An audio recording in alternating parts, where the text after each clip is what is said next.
everybody, and welcome to another edition of Thirsty Thursday Women's Online Wellness. I'm your host, Dr. Ron Eaker. I am a real doctor. I don't just play one on Facebook. But it's great that you're with us tonight. We're in a pre-debate show. Tonight is October the 22nd. We've got the second, and I pray to the good Lord up above, the final debate. I mean, kind of consider me tonight I'm your opening act for this 6-round prize fight. Get ready to rumble! I mean, in honor of tonight's debate, I'm going to interrupt myself about 48 times throughout this talk. No, you won't. Yes, you will. No, you won't. You're an idiot. You're stupid. Hunter Biden, you have bad hair. I mean, is that where we are at in this country today? Is this the best we can do? Civility has gone the way of the dodo or the green-lipped snail darter, which is extinct, by the way, if you didn't know. In the words of Rodney King, can't we just all get along? And that kind of ties into what we're talking about tonight, because everything ties into this in this day and time. It's nuts. We're going crazy. And it's not just all COVID, although that's playing a big role in it. It's kind of a combination, the perfect storm. 2020 is the perfect storm of insanity. We've got this pandemic. We've got a presidential election that is very much like no other in the history. Although, if you read history and you're a student of history, you would be shocked at some of the stuff that was said back in the 1700s and 1800s about candidates. I mean, you think we call people names now, you should read history about what went on back in our founding. Those guys didn't hold back. I mean, they were just downright nasty at times. So history does tend to repeat itself, but I believe we've reached a new pinnacle in our history as it relates to incivility or maybe it's uncivility, not being civil in our discourse. And that kind of leads to what we're talking about tonight. We're talking about pandemic fatigue. But more importantly, how you can survive this and how you can keep yourself from going insane in a truly insane world. A world that has been turned upside down in almost every aspect of our social being. So stick with me. It's not going to take long tonight because I know you've got to get at least 1 or 2 bottles of Merlot down before the debate to be able to tolerate it. So I'm not going to cut into your Merlot time, I promise you. So, every day, every single day, we are just bombarded left and right through every perceived media possible, whether it's the internet or television or social media or the cesspool of the internet, Twitter. We're just constantly berated and painted this picture of doom and gloom as it relates to the coronavirus and the pandemic. We're told daily of the horrible statistics, and we're constantly being told of the horrible. I mean, there are whole people who spend nothing but their entire day posting pictures of folks who've had problems from COVID. And I get that. I understand that there's a lot of things we have to grieve. But the reality is we're making it a lot worse in our brains than it truly is in the reality. We're just banging these drums of doom too loud and too constant. Yes, cases are rising in the U.S. higher than they've been before. We're seeing in Europe, we're seeing cases increase, a resurgence, and everybody's freaking out, except for those that are not freaking out because they're so fatigued with hearing about it all. What we need is rational, clear, unbiased thinking, not this judgmental political lunacy that has surrounded this problem, engulfed it, devoured it, and now it's pooping it out the back end, and nobody knows really what's right, what's true, who to believe and who not to believe. So yes, why are these cases of COVID up? Why are we seeing this resurgence? Well, there's a number of reasons. It's the fall. in the U.S., if you're watching this U.S., and I suspect most of you are, and people are just getting closer together. They're staying inside more. Now, if you're in any place else but Augusta, Georgia, it's actually getting cooler, and people are staying inside more. In Augusta, we're still it feels like the middle of summer in most days. But it's colder outside. People are going indoors. They're around other people more. We've known from the very beginning of this that the best place to be to not get the COVID is outside. But that obviously, when the weather gets rough, that's hard to do. Obviously, school has reopened in a lot of places, and there's no question that that has contributed to the increased number of cases. Kids get COVID. There's no question. Everybody, that's established. And they can spread it. But a lot of times they get sick, but they don't get very sick. In fact, a lot of times they don't get sick at all. But these are what was that? I heard something, got distracted. Oh, I think my phone is on, and I said something that sounded like Siri. Does that ever happen to you guys, where you're just talking and you say something that sounds like Siri and it starts talking to you? Freaks me out sometimes. Anyway, you can definitely tell this is live. This is really live. But these kids get sick and they're counted as cases. But what we also note is hospitalizations and deaths are down. And new hospitalizations and deaths are down. Now, granted, that's a lagging indicator. Most of the time, those things follow when you see the rise in cases. But we're not seeing the same level. And why is that different now? What's different now? Because remember, at the very beginning of this problem, the whole concept was we're not going to eliminate COVID. We're not going to get rid of it. People are going to get sick. The goal was to flatten the curve, to keep the hospitals so that they're not swamped, they're not overwhelmed, they're not people laying in the halls because there's no beds. That was the goal. It was never to eliminate the virus. We knew that we're not going to eliminate deaths. So that's why all the processes that got into place initially to preserve PPE for healthcare workers who needed it, to prohibit capacity.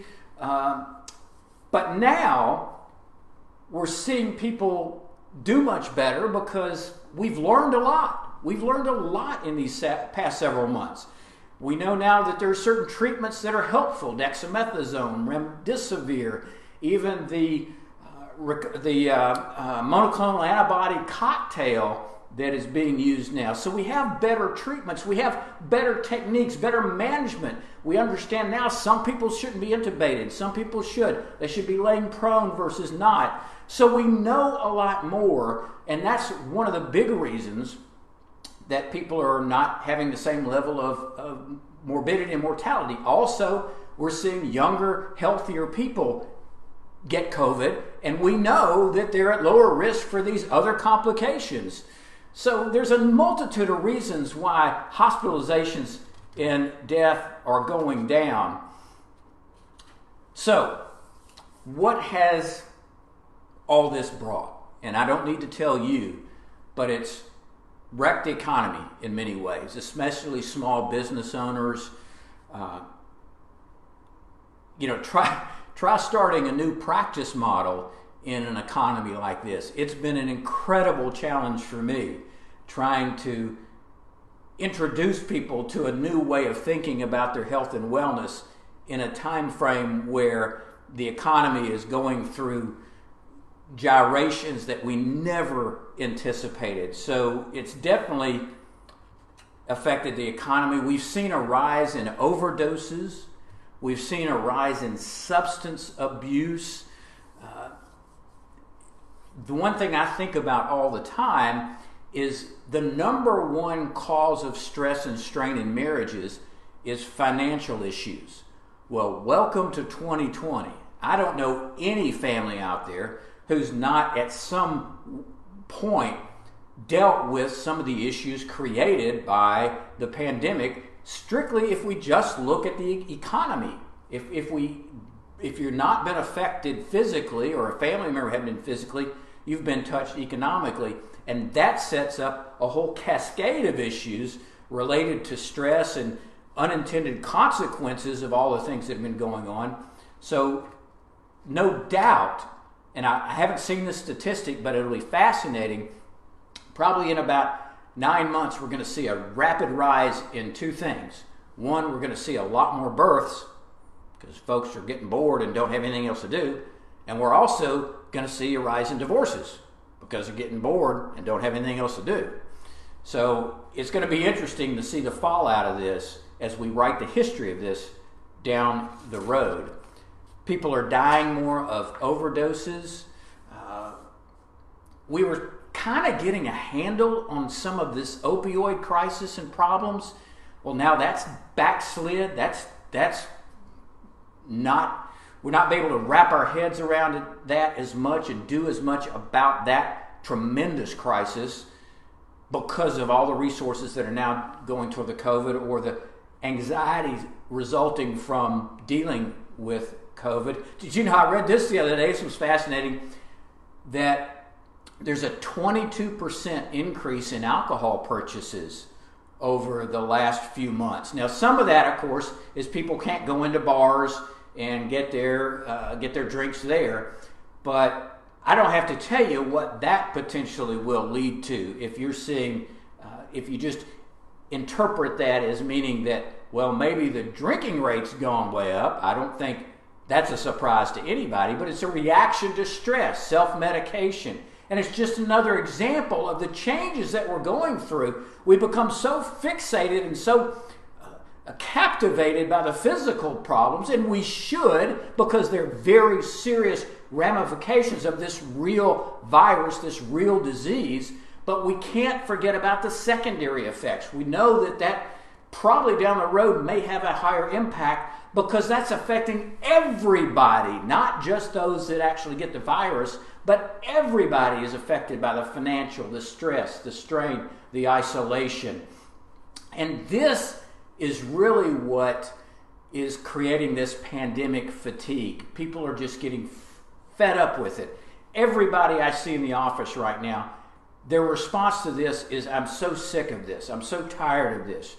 And my fear is that we get so fatigued with it that we put our guard down and we stop doing the things that we need to continue to do to prevent problems down the future. We knew back in the spring, we knew that there was going to be a rise in cases in the fall, whether it was secondary to the seasonal nature of coronaviruses, whether it was secondary to the changes in society with going back to school or a resumption of sporting events, whatever it was. We knew that there was going to be a rise.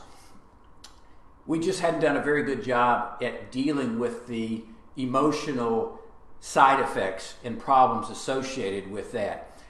Every day we're being pounded from every source. And this crosses all political spectrums. I don't care if all you do is watch one particular station or another, or you get your news from one source or another. You're all being bombarded by the doom and gloom associated with this, because, you know, it's the old story with news. You know, doom and gloom sells. You know, you don't read about a story about a dog biting a man. You read a story about a man biting a dog. So the same thing has universally applied to any form of media. Disaster sells. That's what people want to see. So here's the problem, and here's partially some of the solution. I want you to really think about this as you go about your day, both tonight, especially during this debate. This will be an interesting way to test out what I'm about to tell you, is apply it to what you hear tonight. Every day, our thought leaders are out there talking about this and filtering it through their own confirmation bias.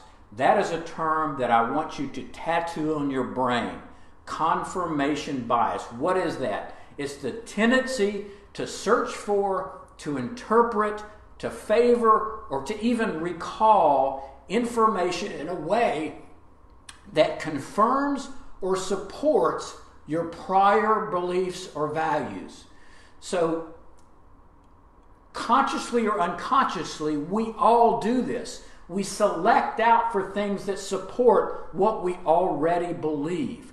And I'm not throwing stones. I do this as much as anybody. I've noticed this myself.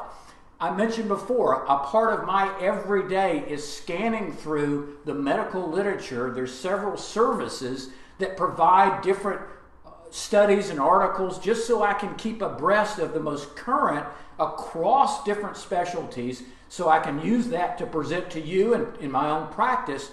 But I find myself gravitating towards certain areas that kind of confirm what I'm already thinking about, ignoring maybe a study that would refute what I believe about, let's say, a certain supplement or a certain medication or a certain approach to a medical problem. If it's something that I'm used to doing and I believe in, and a study comes out that contradicts that, I catch myself not spending as much time looking at that as I would at something that supports what I already believe. And all of us do that. Here's the problem. The news you consume, the things you watch, the things you hear, the things you see are being filtered through two confirmation biases. It's the person who's presenting it, whether it's a TV anchor, whether it's a pundit, whether it's a writer, whether it's a podcaster, whether it's a Facebook Live. Every bit of information you are getting is already being filtered through the confirmation bias of the presenter. There's no way around it. I don't care how fair and balanced someone may say they are, just the fact that they're presenting, unless they just sit there and list facts, and even doing that sometimes is deceptive, with no context, with no understanding of where those facts come from and what they apply. First of all, nobody'd read it because it'd be boring as heck. Nobody'd pay attention to it. So every news story, every tweet, every Instagram post is already being filtered and being presented through the confirmation bias of the person doing it. So that's step number one. And then step number two is you find yourself, as I find myself, gravitating towards the things that we already believe. I guarantee you that for most of us out there, there are a certain TV network that we spend more time with, that we read a certain newspaper, that we look at certain blogs, and virtually, and it's human nature, if you want to get into the psychology of it, it's very human. It's a survival instinct that we gravitate towards the things that we want to hear, that want to support our current beliefs. In a way, I found this even more dramatic in my Christian faith. I make no bones about my beliefs, and many people understand that. And I've actually found in my readings, in my studies, that I'm much more likely to read something that supports my belief, even if it's something that is theological. And I already have my theological biases. I'll gravitate towards something that supports that.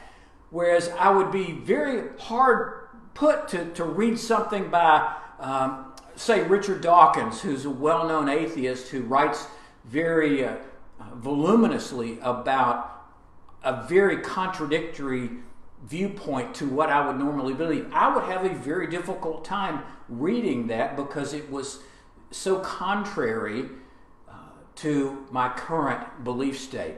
So confirmation bias, I want you to think tonight as you're watching the debate, almost even more importantly, as you're watching afterwards in the comments, try to be reflective in seeing who's making comments that are being filtered through their own confirmation bias, and then which are the ones you're noticing. Where do you catch yourself flipping through the channels? We see this in COVID all the time. That's why it's become so dadburn politicized, is because of the confirmation bias, because you can cherry pick data. You can pick out a study that supports, most of the studies in journals actually are biased to start with, because most journals will only publish what we call positive impact studies. Meaning if they're studying a medicine and it shows a positive impact on a certain disease, it's much more likely for that journal to publish that study than a study that shows that a certain medication didn't help a disease. It's much more difficult to get that negative study published. But it's just as critical. It's just as important to complete your information. And we see that with stuff about COVID all the time. They'll cherry pick data. People will come in with their preconceived ideas, with their confirmation bias. They'll go through information, cherry pick things out, and decide that that is going to support what their claims are, and then they put that out there as the truth or as big S science. And that's dangerous. That's scary. That's why we're in the situation we're in now. People tend to interpret ambiguous evidence as support of their own existing position. The effect is strongest when you already have a desired outcome. If you already think that's my goal, my point is I'll say convince, but it's truly manipulate someone to believe a certain opinion. So I'm going to pick information that persuades them to do that, whether or not that information is taken out of context or there's additional information that needs to be presented. If we have a desired outcome, if it's an emotionally charged outcome, if it's an issue that's full that you just mentioned and people get their panties in a wad and go nuts, those are ripe for confirmation bias and also for deeply entrenched beliefs, like my faith, like I talked about earlier. So, COVID is very real. There's a lot of tragedy. There's a lot of death secondary to the physical effects. I still don't think we know exactly how many of the deaths are truly COVID related or simply an amalgamation of all the factors. We know that people are at high risk when they have multiple other medical issues.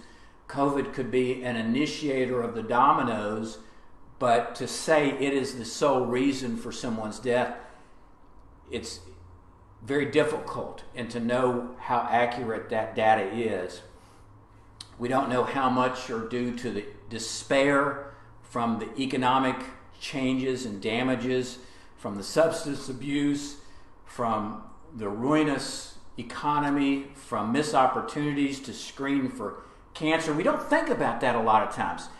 ER visits are down, believe it or not.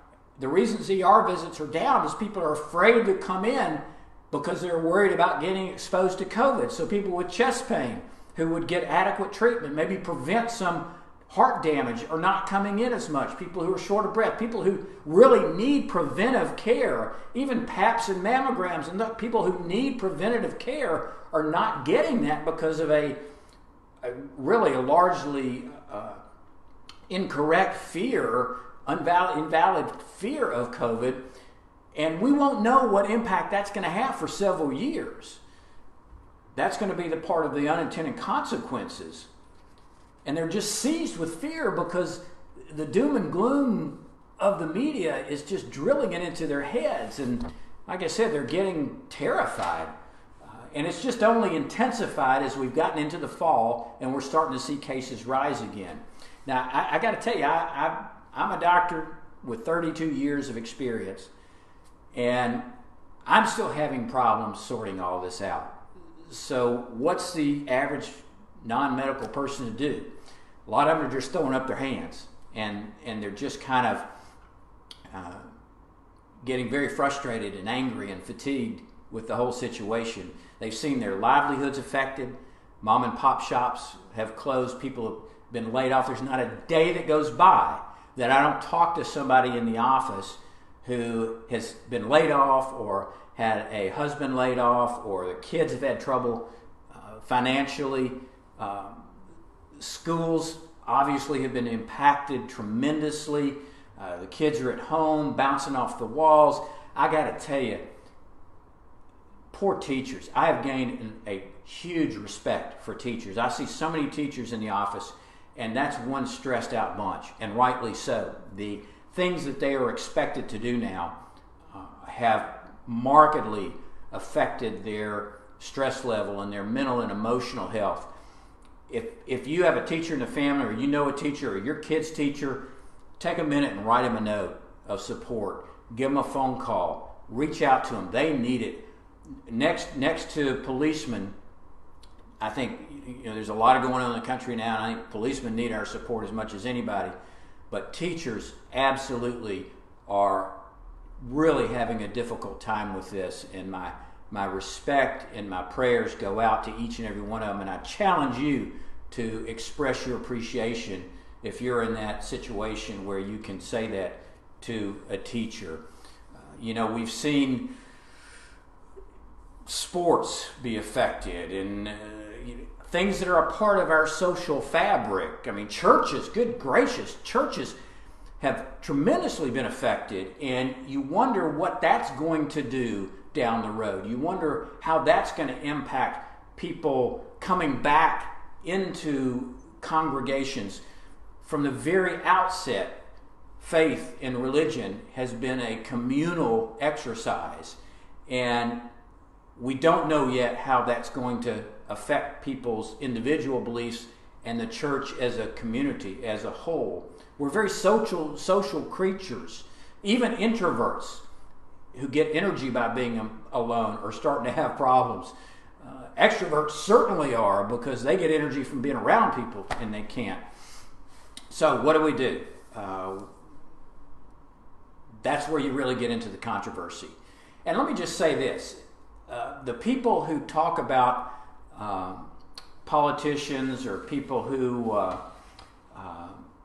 change their minds, scientists who change their minds, don't understand science. Science is founded on the principle of prove it wrong. By that I mean any discovery in science is only valid if it's been tried to prove wrong over time. In a way, there's not a lot in the way of truth when you're talking simply about science, because what is true today may not be true tomorrow. I mean, we used to treat a lot of stuff by using leeches and bleeding somebody. I think it's what killed George Washington, is they bled him too much because he had gallbladder disease. Anyway, the nature of science is for it to change, to evolve, to take the current information and make the best judgment at the moment.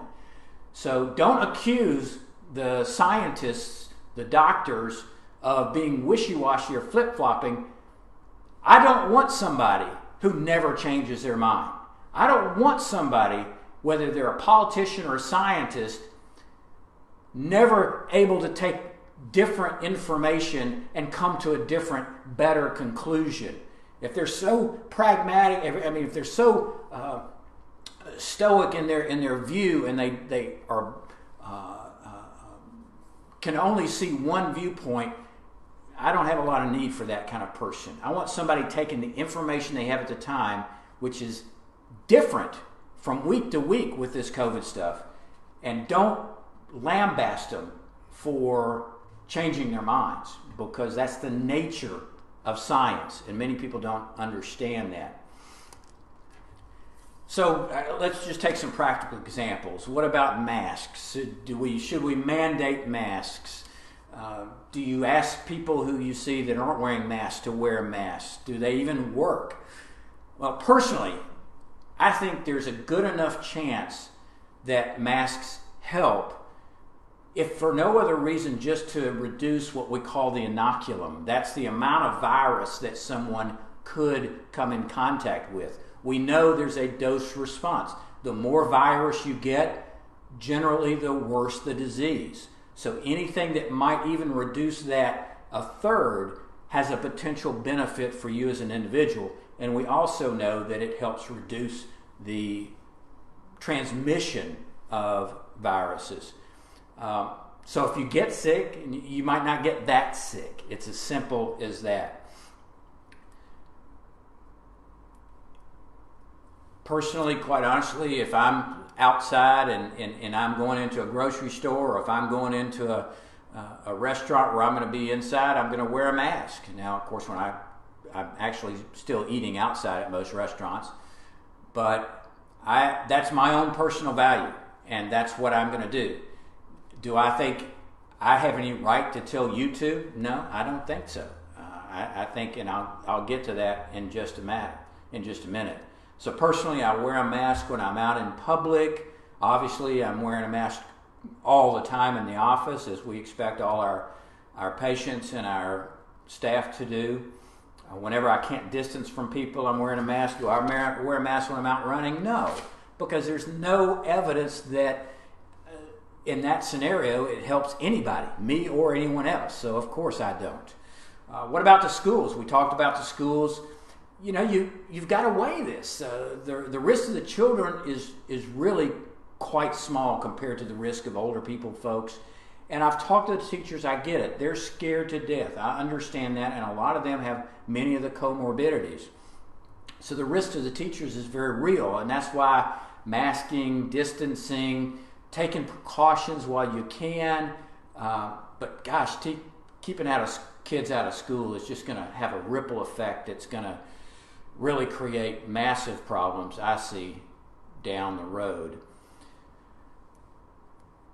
Overall, and I think this is important for folks to understand, we're still looking at an overall mortality rate or chance of dying from catching COVID of 0.5. That's half of 1%, 0.5%. For people under 18, that's about even a tenth of that, like 0.005. Now, granted, that's about 5 times the mortality of seasonal flu, and you have to understand that some people, especially if you're in a risk group, you're going to take it seriously, and you better take it seriously. They wear a mask everywhere they go. They clean off their UPS packages. They clean off their groceries. They wash their hands. They're not going to go see loved ones. You've got to respect that, because that's their perspective. They know they're at high risk. And if you're an anti-masker for whatever reason, you have no right to shame those individuals. The same thing applies the other direction. If you're a masker, then you have no right to shame someone. You don't know the situation. You don't know the other person's head. You don't know their situation. You can form your own beliefs, but to publicly or even privately shame them for a decision they're making, I think, is just fostering this lack of civility and this lack of togetherness that's creating so much of this problem. Folks who are very, very afraid of this virus are going to look at data that they want to see, and it's going to support their fear. They're going to be the folks that really are leery of vaccines. They're going to say they're going to ride this out until we get a vaccine. Well, the problem is about 40% of the public has now come out and said that they're not sure they're going to take a vaccine. It probably will mean, if that's the case, that this virus is going to continue to wreak havoc for longer than we need to. But we should have zero tolerance for shaming people based on their value system, based on their beliefs. Because everybody is different. This affects everybody different. It affects if you're affecting someone's livelihood, if someone's having to close their business after 20 years, they're going to have a different view of what we do with the economy than someone who is working from home and not suffering that much from economically. So my plea is just to have tolerance. I got to admit, I've never been a big fan of that word, because I think it's been misused too much. I think in many cases it's been used as an excuse for not taking side. But when it comes to where we are now with this virus and our perception of people based on this, I think tolerance is not a bad word. So this pandemic fatigue is just creating where people are just tired of it. They're seeing it through their own lens. That's the only way we can see it. So how do we overcome it? We respect each other's values. We remember that each one of us is not in an envelope. Each one of us is surrounded by our own beliefs, our own values, our family beliefs and values. Remember at the very beginning of this, I talked about the viral spiral, not spiraling downward, spiraling upward. And if you remember, I said the first step is taking care of yourself and your family. And then the second step is being kind to others. So it goes back to what we said at the very beginning of this. The way for us to survive this together and to come out on the other side and not be so fatigued about it is take care of yourself and your family, and whatever values drive that, you have to decide. You have to be introspective. You have to look at yourself. You have to decide what is important to me and then act accordingly. But then not assume that what's important to you is important to the guy in line next to you. That's just the reality of a social culture. We got to respect each other's values. We understand that none of the science is absolutely clear. If any politician tonight or anytime says we have to pay attention to the big S science, it's a sign that they really don't understand what science is. Because there is no absolute at this point. This is what we know 100% about coronavirus, and it's going to be the same thing 3 weeks from now. They don't understand the process. If you meet somebody who's never changed their mind about this, run from them because you can't trust them. It's as simple as that. You know, I heard something the other day, and this is my own rant against politicians. You know, thank goodness most politicians are kind of dumb. The scariest politician is a smart one, because those are the folks you got to worry about, because they're much more manipulative. When I think about what's going to happen this fall, we're going to see a whole bunch more in the way of cases. It's inevitable. There's not going to be as many deaths. There's not going to be as many hospitalizations. People are going to get it, but they're not going to get as sick. Most of them. I think we need to do a better job at targeting the higher risk folks. We already started talking about how they're going to have priority for the vaccine. I think we got to try to mitigate the economic and social and cultural harms that are coming from this. And it may cost us a little bit initially, but if we don't do it right, it's going to be generational. I think we open the schools as much as practical with certain measures. I think we wear masks whenever we can. Whether or not you believe them will work, I think that it is, the downside is so minimal with that for most people. We're not going to overwhelm the healthcare system. We've got enough in place to handle things now. We've done a great job at softening the curve. We'll get through it together. We're going to have to start dealing with the mental health fallout. I think that's going to be just as important as the fallout economically.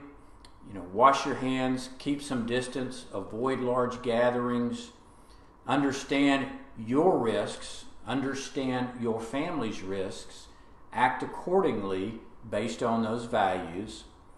Wear a mask when you can't distance, when you're at a supermarket or wherever, and realize that nowhere is immune. It's a very contagious virus. It'll go everywhere eventually. And really that's it. That's the secret to the fatigue. So I've gone on a lot farther, a lot longer. Sorry I went on a tangent there, but I wanted to set you up perfectly for the debate tonight. Well, listen, I wanted to just remind you again that we are making some changes in my practice. Hopefully you've either gotten some information through the Facebook page or through mailings or through emails. If you haven't heard about what I'm doing with my MDVIP affiliated prevention, women's health, enhanced women's health practice, give me a call at the office. We've got folks there that can answer your questions. You can call me directly on my cell phone, 706-825-8186. I'd be happy to talk to you about what MDVIP can do for you. If you're interested in wellness from a mind, body, spirit approach, that's at the cornerstone and the foundation of this whole process, this whole program. So I encourage you to get the information you need to make a good decision. So with that, I'm going to go get that glass of Merlot like I told you earlier and get ready for the debates. But before then and after then, make healthy choices.